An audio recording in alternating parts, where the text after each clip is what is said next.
It has changed my life drastically. Since I've always been passionate about technology, it definitely is the career of my dreams. I'm happy to say that I'm also mentoring and tutoring other students that are looking to transition into the cybersecurity field.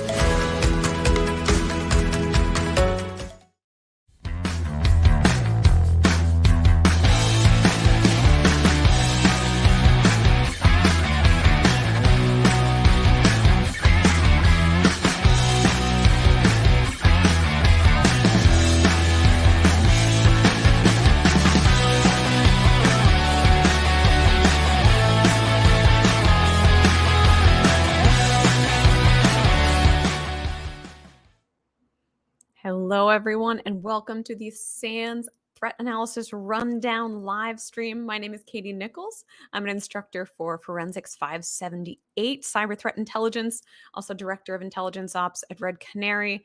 So excited to be here with you all today. Thank you so much for joining us on this last day of November.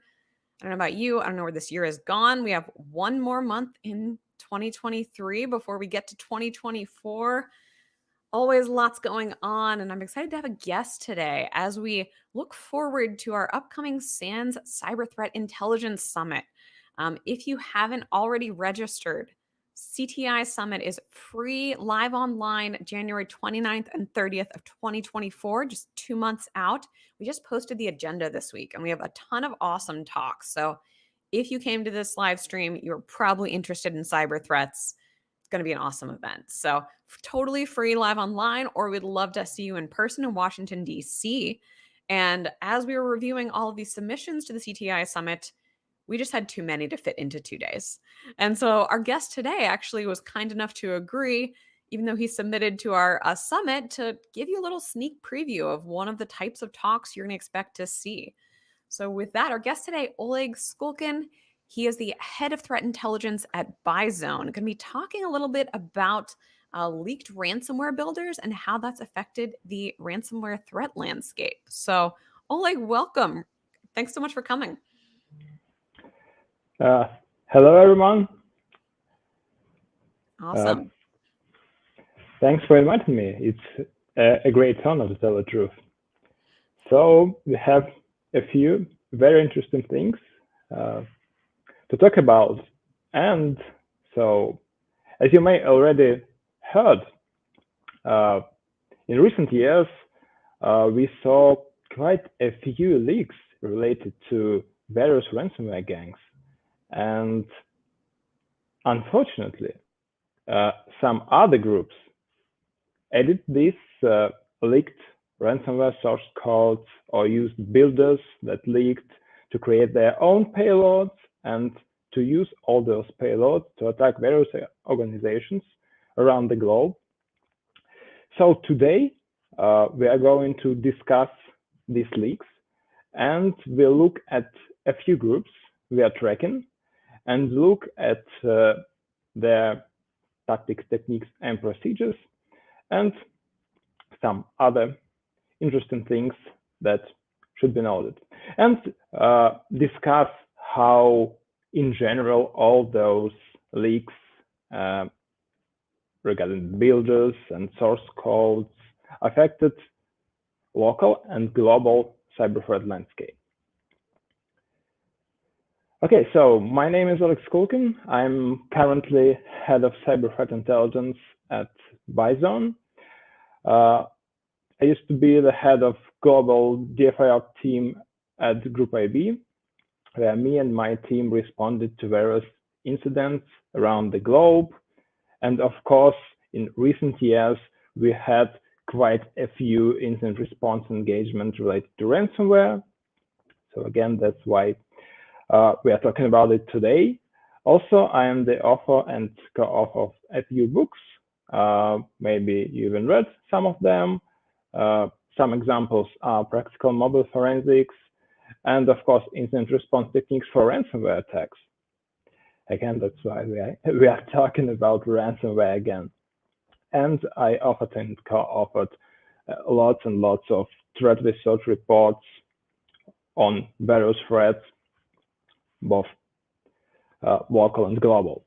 Okay, so as we're talking about leaks, about source code leaks, about builder leaks, and everything that's related to ransomware, the first thing we should understand how exactly all those codes and builders become public.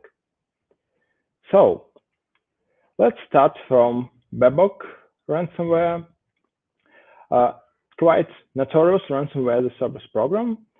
I think the affiliates compromised at least 50 organizations worldwide, including a police department. So I think it was the kind of last victim.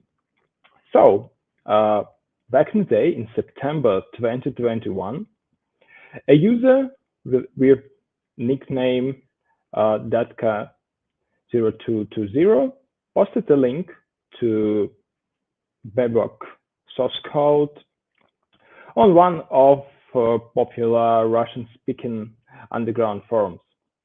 So this is quite an interesting story, not only not because he posted the source code, but also because this person in this post talked about that he's ill, he has cancer, and that's why he don't want to continue developing ransomware, continuing ransomware service program, and he just wants to live his own life because he earned enough money, and that's it. But again, according to different sources, according to various underground forums, it looks like that it's not true.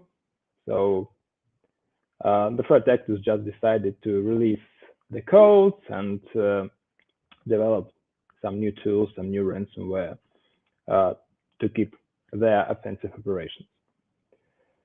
Another example, this time it's counter ransomware, and this example is also very, very interesting because it's not only about the source code. It's also about manuals. It's also about tools that were used by counter ransomware affiliates, because again, they just hired not very skilled affiliates, didn't pay them well, and they just provided them with tools and manuals, and that's how they compromised various companies, and they compromised more than 1,000 companies worldwide. So quite notorious ransomware gang. And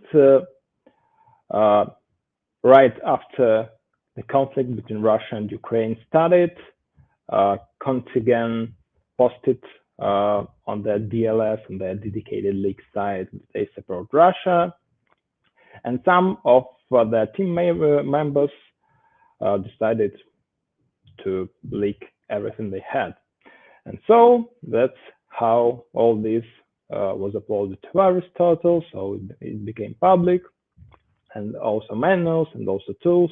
So some threat actors, and we are going to talk about some of them today, they use not only the source codes, not only builders, but also they use manuals that leaked to perform their own operations. And the last piece of ransomware, this time we are talking about builder that leaked back in 2022 in September, again, by the way. So we had Bok in September 2021. Here we have Logbit ransomware in September 2022. So once Logbit ransomware builder leaked, then lots and lots of groups started to use it because it's extremely easy. It's builder, it's not source code. You don't need to have some programming skills to build your own ransomware, etc. You just may use builder. You can change configuration, change wallpaper, change README file, and here you are. You can even masquerade it just like some custom ransomware that you created. Also, some threat actors, they just used this builder as is, and they masqueraded to be a Lockbit ransomware group, because a Lockbit, especially nowadays and in 2022 as well, it is and it was kind of big brand. So then they attack some company and they tell the company that they are Lockbit, so they kind of have more chances to get paid and to get ransom. That's why some of the threat actors used just the builder as is. Okay, so what happens next? Of course, as I already said, a lot of various threat actors, a lot of various threat groups started to add this to their own toolset.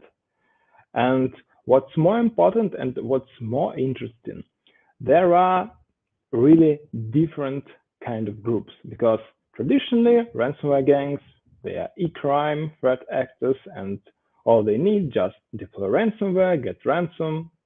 So they're financially motivated. But some groups, again, we are going to talk about all these groups very soon. They have a bit different motivation, for example, hacktivist motivation. And they used the source codes, ransomware, just to destroy infrastructure, not to just to get ransom. So as we are going to talk about various groups based on our own taxonomy, I want to take some time to explain you how we do it, how we name groups. So currently we don't attribute groups to countries, and we have attribution only based on groups motivation. So those who are just cyber criminals, who are financially motivated, who are traditional e-crime, we call such group wolves. So for example, if you look at the slide and the mascot, the group is called Red Wolf. So it's one of financially motivated groups who are performing espionage activities. So how did we get to such maybe strange naming?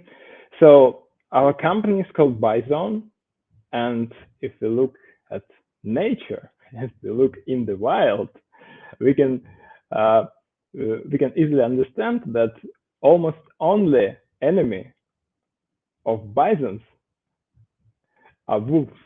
That's why we started to call e-crime groups wolves. Also, in some cultures, wolves are associated with criminals, so that's why it's also become like that. So next thing, we also have state-sponsored threat actors, and usually state-sponsored threat actors, they are more advanced than e-crime groups. So that's why we decided to name it werewolves.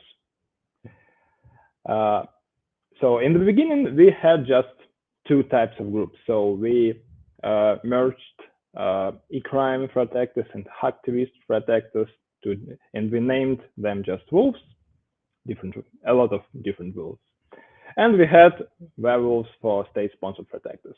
But then we decided to split hacktivists, because we track quite a few groups with such motivation. And we added hyenas to this, because usually what hacktivist groups do, they just exfiltrate some data, post it somewhere, like in Telegram, and just giggling about it. So we decided that this kind of animal is suitable for them. So that's all about taxonomy. Let's talk about some groups and their TTPs, of course. So the first threat actor I want to talk about is BattleHyena. So this group emerged in February 2022. It's also known as NB65 or Network Battalion 65.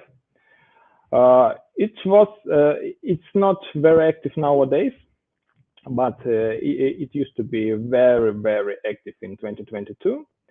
The group successfully attacked at least 15 organizations, and they also deployed ransomware, and they exfiltrated data, and they posted links to the data on Twitter. So let's talk a bit about the group's kill chain.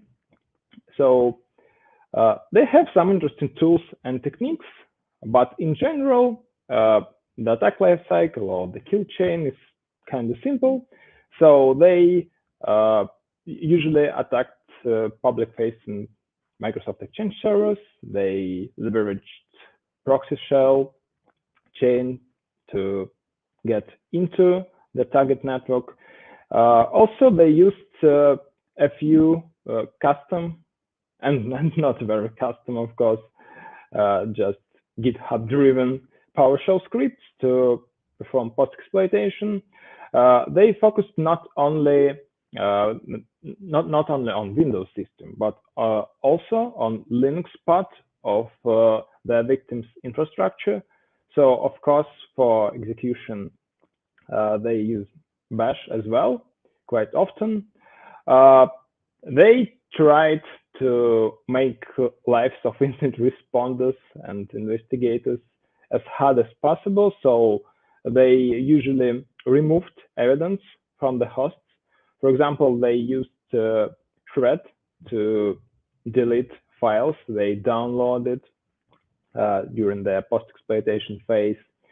Of course, they used quite a few tools to dump credentials. So some examples are SASI, and also they used living of the land techniques. So they abused Commons VCS DLL to dump LSAS as well. Again, for Linux infrastructure, they use quite common tools like Nmap. They just downloaded it to the host, renamed it to like N, and that's it, and scan network to try to find available remote host and start moving laterally. Talking about lateral movement, again, quite common techniques, RDP and SMB. We're talking about parts of Windows environment. We're talking about Linux, of course, it's SSH.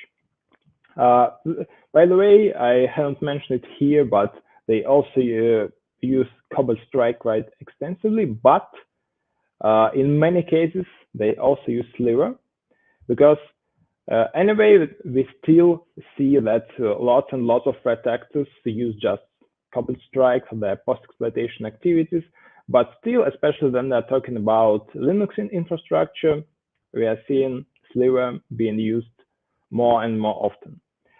And of course, they not only exfiltrated data, they used a piece of ransomware based on Conti source code that leaked. So let's look at some of their TTPs in details. Again, I said that they extensively used PowerShell for post-exploitation. So here you can see that they also used background intelligence transfer service to download Sliver agents to the host. Again, I already mentioned that the group tried to delete everything that they downloaded and they used, so they used readability for doing it. And here you can see that they dropped some files to temp folder, used them, and once they just don't need them anymore, they just remove these files. So if you are doing some triaging and some investigation during incident response, you won't see everything until you try to recover some files. Another example of PowerShell abuse, as I already mentioned, the group exfiltrated a lot of data from the networks of their victims. So they don't care much about some exact data. So as you can see on the third example, they just exfiltrated everything from the data. They just collected everything from the database and saved it to files on disk, and then exfiltrated it to command and control servers. So that's it. Okay, so a few words about ransomware. Of course, it's not builder, as I already mentioned. It's just a source code.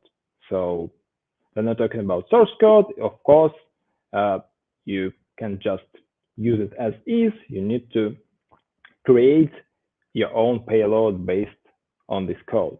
But again, of course, victims started to upload these ransomware payloads to VirusTotal, and we were very happy about it because we can get it, we can analyze it and understand what is it.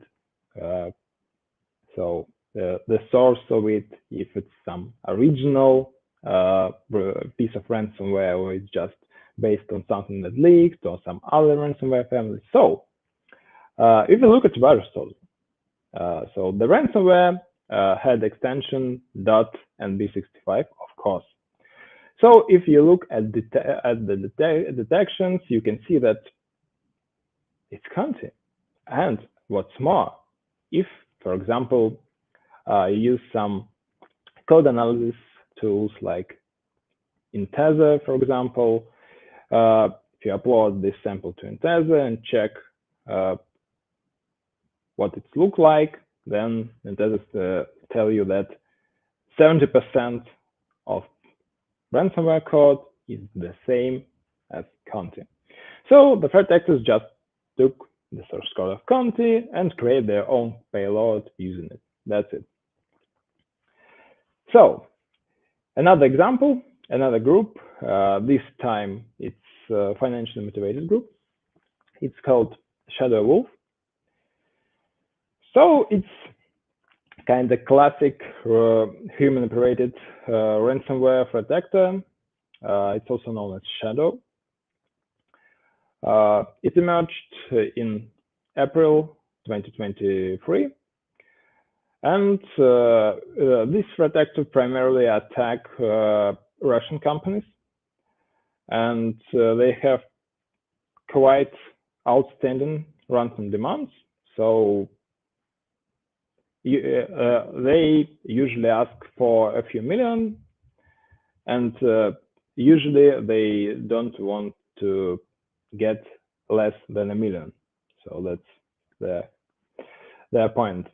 So this group also exploited vulnerabilities in Microsoft Exchange, because still we have quite a lot of organizations who are using Microsoft Exchange but who don't want to patch it for some reason.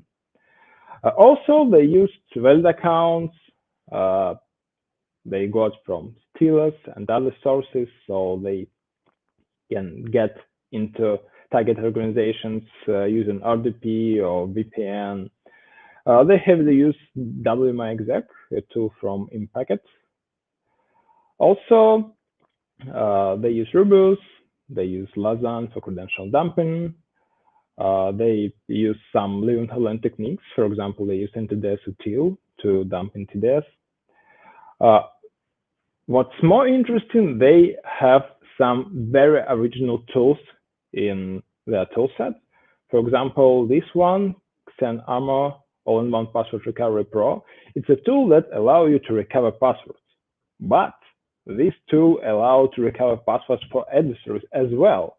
And what's more, this tool allows both the users and threat actors to recover passwords from 250 various applications.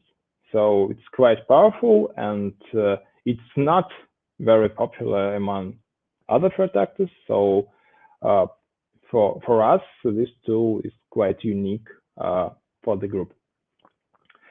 Also, for Active Directory reconnaissance, the group used AD-Recon. Then to become persistent in the systems, they use Grok, they use AnyDesk, and quite interesting tool for data exfiltration called Croc, small utility that allow you to pull data from compromised system or from just your system to the cloud.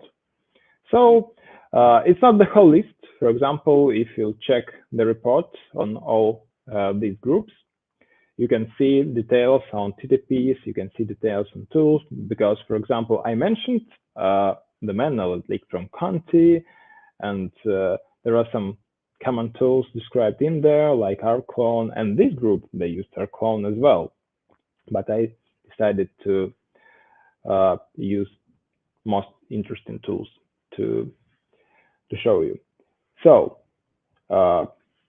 again, just like the previous group, this group used PowerShell quite heavily, and they had a few interesting PowerShell scripts. So one of them called hunt.ps1. So they want to find users with higher privileges, so they can understand which hosts they need to target first. So they're hunting, but you can hunt too if you have good sources of telemetry. You can hunt both for any scripts that are executed with EX bypass and F command line arguments, or just used some parts of the script that used by the adversaries to detect such activity. One more interesting thing, one of the scripts, one of PowerShell scripts they used, was the one that allowed them to get credential material for Telegram. So what they did with this, first, they may just communicate with other employees using compromised accounts. They may just monitor compromised accounts and understand how IT personnel or even incident response team, if the incident response team used Telegram to communicate with IT team of compromised company. So they may get information about how incident response is being deployed. So they may use additional tactics, techniques, and procedures to be persistent in the compromised network. And also they, another interesting thing, they just created a group with all IT personnel of compromised company, and they're like, hi guys, any news? When you're going to pay us? And all that. So this is quite interesting and quite funny, of course, not for the victim company. So one other threat actor, this threat actor is called BattleHyena. So this group may be related to ShadowWolf. I would say with low confidence, but still there are some overlaps based on TTPs, and in some cases based on infrastructure, but still we can say it's only with low confidence. So this is a hacktivist group. They emerged in April 2023. Interesting thing about this threat actor is that they use not only ransomware, they also use wipers to destroy target infrastructure. So the group is also known as 12. So they not only deploy ransomware, they also exfiltrate data and post links to this data in their own Telegram channel. So a very interesting thing about this group is that in most cases, they abuse trusted relationships. So they compromise some IT providers, etc., and they use the access to target organizations to get into. Again, the group very often uses various PowerShell scripts, just like two other groups I described. They don't have a lot of very interesting tools. As you can see on the slide, the tools are very common. Mimikatz for credential dumping, multi-pin. Maybe this tool is a bit interesting, not very common, but still multi-pin to collect information about remote systems, crack map exec, advanced IP scanner, put it to get into Linux environment. Again, they use quite common lateral movement techniques like RDP. They use PS exec to execute scripts remotely. They use WinSCP for data exfiltration, and they use Logbit Builder to create their own, to build custom Logbit with custom background, the custom README file, and all that. And another very, very interesting thing, as I already mentioned, they use Vipers, and they use Shaman 4. That's Iranian Viper. So, does this mean that the group is Iranian? To tell the truth, of course, we don't think so, because this Viper is available on GitHub, so anybody can download it, build it, and use it to wipe data. Also, there is another group, very, very similar to this one. We track them as Gambling Hyena. They have almost the same set of tactics, techniques, and procedures, but instead of this type of Shaman, they use the same Shaman 4, but rewritten in Go language, so because it works faster. So we still track them as two different activity clusters, but looks like it's kind of the same group because they also have Telegram channel, and they have a lot of similarities. So, and the last group we are going to talk about today is called Lone Wolf.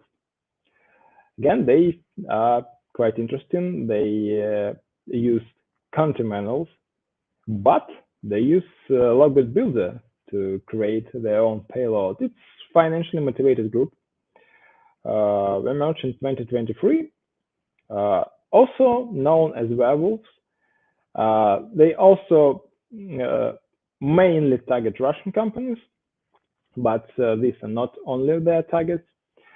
And they have a DLS, and what's very interesting, they call themselves werewolves, and as I mentioned, we call various state-sponsored group werewolves, and looks like these guys, they're reading news, they're reading threat reports, and they use it for their own naming. So they not only deploy ransomware, they also exfiltrate data. And if victim company doesn't want to pay ransom, they publish some shaming information on their dedicated leak site. And also, another interesting fact about this threat actor, they may post companies they didn't actually attack, but still these companies are already on their DLS.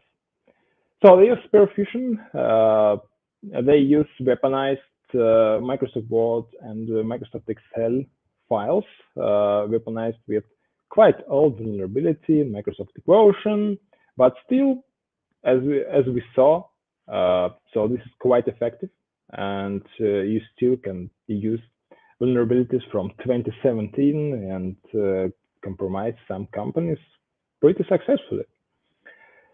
Again, if we're talking about these weaponized documents, they use PowerShell to download the payload. They use Mishta. They use Perfect Network Scanner, very, very common tool for lots and lots and lots and lots of threat actors. Also, they use SMB and RDP for lateral movement, AnyDesk to become persistent. Again, remote access tools are extremely popular around ransomware operators, so not a big deal. And they use a Logbit Builder to create their ransomware payload and use it in their attacks. And one more interesting thing about this group. So they use Mishta to download the payload, but also they use IP logger. This is a very interesting service. Not only this group use it. So this allows the threat actors to get information about their victims. So their IP address, information, basic information about the host, about its location, etc. So using this service, they can collect this information and profile their victims and decide if they want to interact with these or if they want to interact with that. Because of course they don't have a huge team to interact with all their victims. And so that's why at least some threat actors use such services to profile for profiling, and it allows them to focus on most interesting victims. So as you can see, these leaks of course allowed researchers to understand deeply how these pieces of ransomware work, but at the same time, it allowed even not very skilled threat actors add this to their tool sets. Of course, for example, many threat actors, they may just use BitLocker instead of ransomware. They may use Descriptor instead of ransomware. But then they're using some modern payload like Logbit. It may be even easier for you to get ransom than you are just kind of unknown threat actor with just open source tools like Descriptor, and victims may just don't believe you that you'll provide them the decryption tools and won't pay you. So that's why they prefer to be just like all those big game hunters. Many ransomware operators, especially from underground forums, all these Russian-speaking underground communities, traditionally they didn't attack Russia and CIS countries, but due to the fact that all these tools, all these source codes and builders leaked, so a lot of various threat actors started to use them. So now there are no rules, and these ransomware families nowadays can be used against any companies in any country. So, and of course, as we see new groups, they use new tools, they use new variations of procedures. So if you are not ready to such shifts, then it may have quite good chances to impact your security operation. Okay, so that's it. Thanks a lot for joining me. Awesome. Thank you so much, Oleg. I was taking notes on different things that I'm learning and different tools that I haven't seen. A couple things I'm struck by. What's really interesting, I was actually talking about on my team. We were like, is ransomware a tool or a group? And I think that's one of the challenges we see in this community is sometimes it's either.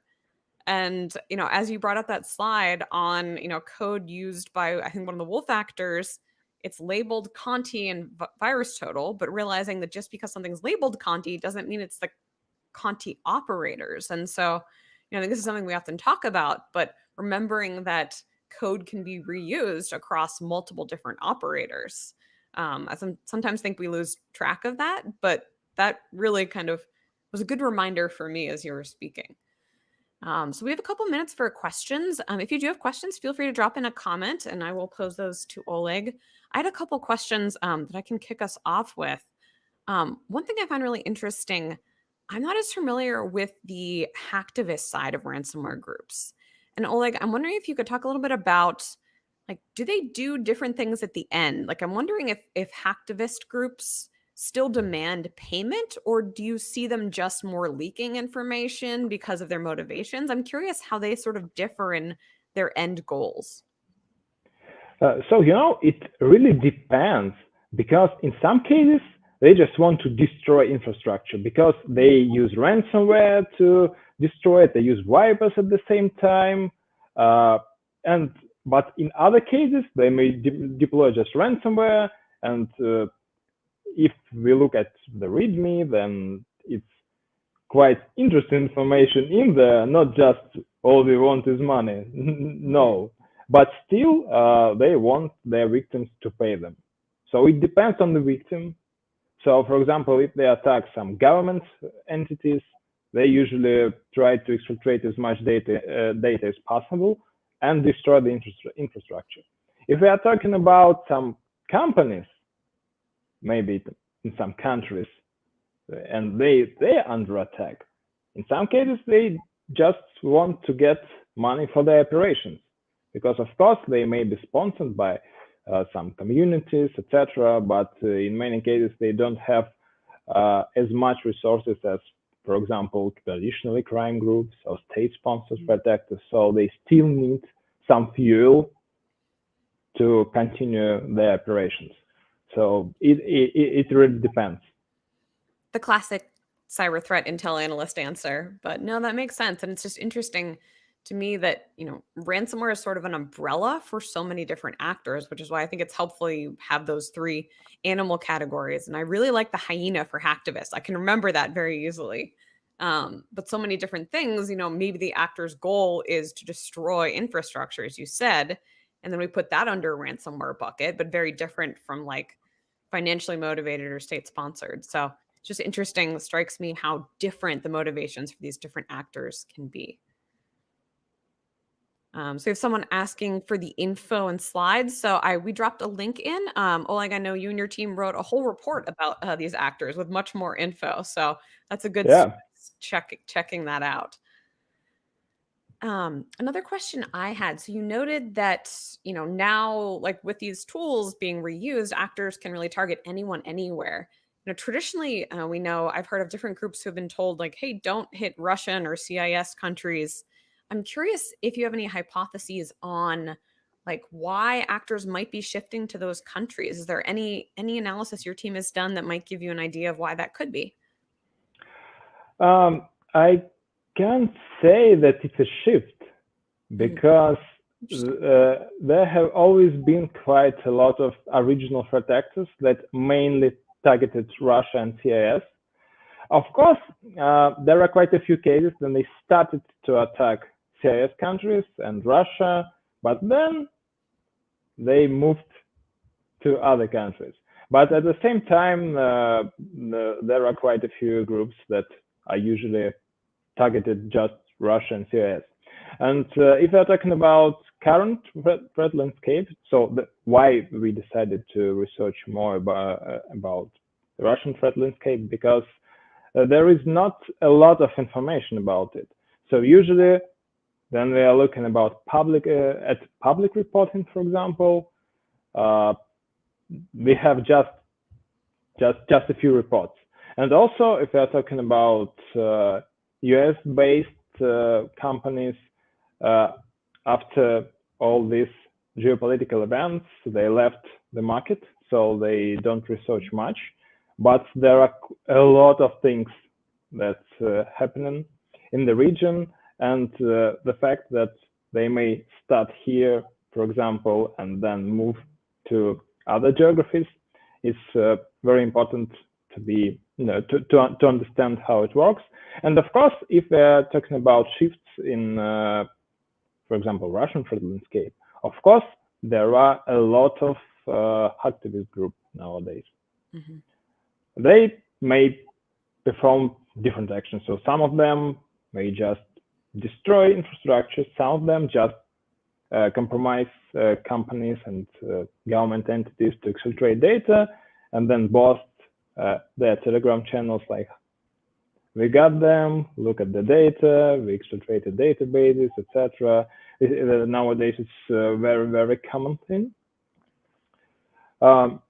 Again, if we're talking about ransomware, I think a lot of ransomware gangs have always been in Russia. Of course, some of them who are Russian speaking and maybe even stay in Russia. But again, if we look at recent Europol operations and all that, looks like they are just talking on underground forums that they're in Russia, but in fact they're Russian speaking, of course. But it looks like in reality they're not in Russia. Interesting. And it's one of the reasons I really appreciate you coming on and sharing, because I often have speakers from the United States or Europe, and I think your point is really well taken of we need to be looking at the entire world, right? Because you never know when actors are going to shift. And if there aren't that many threat researchers looking at these attacks in Russia, like the rest of us are kind of missing that opportunity. And it was really interesting as you were talking about these actors, like some of the TTPs, AnyDesk, SMB, RDP, I was very familiar with. There were others that I've seen less frequently in intrusions, that I look at primarily in the US. And so I really appreciate you broadening my perspective. And I imagine the perspective of a lot of people who don't have visibility into the Russian threat landscape. But I think that's a great point of we never know when actors are going to shift. And so expanding our field of view, right, to different parts of the threat landscape. Yeah, and again, when we started our threat intel program, we had quite a lot of information about threat actors, which are tracked by everybody, and we wanted to at least try to find something new, something interesting, and then we tried to dig into all this Russia-related threat landscape. We found quite a lot of new groups, and we posted about it in our blog, for example. And they're really new because there is no information about them in public space. And some of them use very interesting TTPs, not just common things like AnyDesk, RDP, etc. So again, I think it's quite important to dig deeper and understand how they operate, because they may move very easily from one country to another, etc. Absolutely. I had never heard of any of the actors that you talked about today. So just an example of they're not as well known, maybe, depending on where you live. So we had a question come in from a viewer on incident response. And I was just looking, and I'll post it in the chat. You've written a book on incident response for ransomware. So Masood is asking, what do you recommend for first initial incident response for these ransomware attacks? Like sometimes users shut down machines, which is bad for analysis. So I know it's a complex question, but I'm curious, in a short answer, obviously read your book, but what would you recommend for folks first initial incident response steps? So it really depends. It really depends on the threat actors, on your infrastructure, so on what you have from incident response perspective. Do you have some telemetry? Because if you, for example, have, I don't know, good SIM, and you have a lot of telemetry in there, you may shut down systems, and you won't destroy a lot of evidence because you already have it collected for you. So yeah. I don't think we can we can use just an hour or two to discuss different cases on what happens. Again, shutting down machines when the ransomware is already running, maybe not the best idea, of course, because the data most likely be corrupted. And even if you decide, for example, pay ransom and get decryption tools, you may just fail to decrypt it. Of course, some ransomware operators provide you not very good decryption tools. For example, as far as I remember, Prolog, they provided very, very bad decryption software. And if, for example, some large files were encrypted, after their decryption tools, it's absolutely impossible to recover anything. So it depends. Really depends. It's my favorite answer.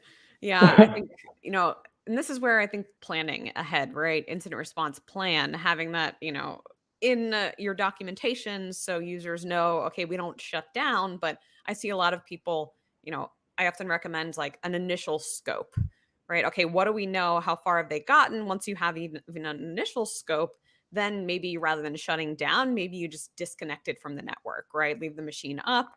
If you get into the cloud world, of course, it's a different world. So I'm good with the answer. It depends, and much more in Oleg's book, I'm sure. Yeah. And of course, if you ask me, I usually try to understand. Then I used to do a lot of incident response. I usually started from ransomware identification, and then if you understand what you're dealing with, you can get some information on TTPs, etc. So you may understand how they get into. For example, if you have some operational level intelligence and you understand this group is currently exploiting Microsoft Exchange and your customer or your company have it and it's not patched, then most likely this group got from there. So you can reconstruct the kill chain quite fast, and then you can start remediation and all that. Absolutely. We had another question come in. Considering your research on all these upcoming groups, one of our viewers noticed more financially motivated ransomware groups. I'm curious if you have any thoughts on that trend of financially motivated. If you had to anticipate, do you see that going up? Do you see that going down? I'm curious if you have any thoughts overall on financially motivated groups. I think that I don't think that there are a lot of true ransomware gangs that are not financially motivated, because if we are talking about hacktivist groups, they just use ransom as a tool. They want to destroy this, right? They want to destroy infrastructure. They may use Viper, but it works slower. They may use ransomware. Also, then they use ransomware, then they may also get some money from the victim if they want. Again, it depends on the victim. So, but again, if we are talking about e-crime, of course, it still works. We can see that there are a lot of new victims emerging on various dedicated leak sites. We can see that, I think, in any place around the globe, there are some ransomware groups that attacking organizations. For example, again, if you're talking about Russia, another example, I talked about ShadowWolf today, but for example, before all those geopolitical events, for example, there was a group called Old Gremlin. We track them as Gremlin Wolf, and they have quite interesting and original backdoors to get initial access to their victims. They used Node.js interpreter to execute JavaScript code, and they used this as part of their backdoor. And they attacked really huge organizations and up to millions as ransom. So I think there are ransomware groups anywhere, because it's the easiest way to monetize your activity. Because it's extremely hard to attack a bank. It's quite hard to attack a cryptocurrency company. But then they're using ransomware. You can attack anybody, any company who is earning money. You can destroy their infrastructure, stop their business, and ask for ransom. That's why we have lots and lots of groups and lots of Ransomware-as-a-Service programs. And for example, modern ransomware service programs may have 100 of affiliates, hundreds of subgroups, and they may even have different TTPs. But again, if we are talking about TTPs and ransomware gangs and ransomware service programs, looks like they merged a lot, and nowadays it's quite hard to track them based on TTPs, maybe based on infrastructure, but at the same time, as many ransomware service programs provide you a lot of things like infrastructure, tools, playbooks, everything you need to complete all stages of attack lifecycle. So it becomes very, very difficult. Yeah, I've certainly found that as an analyst. There are, 5 or 6 TTPs, and unless you get a ransom note or they put your data on a leak site, it's really tough to know because they all look very similar, as you talked about. Yeah. The question on motivations, I was also struck as you were talking about hacktivists. Well, hacktivist groups, maybe their key motivation is hacktivism, but they also need to make money to operate or live. And so I think, I've seen this for years, just the merging of motivations. Like, it's not quite as neat as just saying hacktivist, state-sponsored, financial. Maybe it's a primary motivation, but just because you're a hacktivist doesn't mean you're not going to try to steal money, or even state sponsored, right? If you on the side, I've heard of actors, stealing credit card numbers or, demanding a ransom, even if you're just trying to steal data. So I think it's a lot of challenges for us as analysts, all right? It's tough to track multiple motivations sometimes as well, and multiple actions. Yeah, absolutely. Excellent. Well, time flies when you're having fun. We are coming up at the end of the hour. Oleg, thank you so much for joining today. I really appreciate your perspectives. As we noted, you can find the report from Oleg and his team at BI.ZONE on the link that we dropped into comments there. And other than that, I think that's all we have for today. Again, if you haven't signed up for the SANS CTI Summit, definitely check that out. Coming at the end of January, going to be an awesome time. With that, that's all we have for you today. Thank you again to our guest, Oleg Skulkin, for his awesome presentation. With that, I hope everyone has a great rest of your day, and we will see you in December.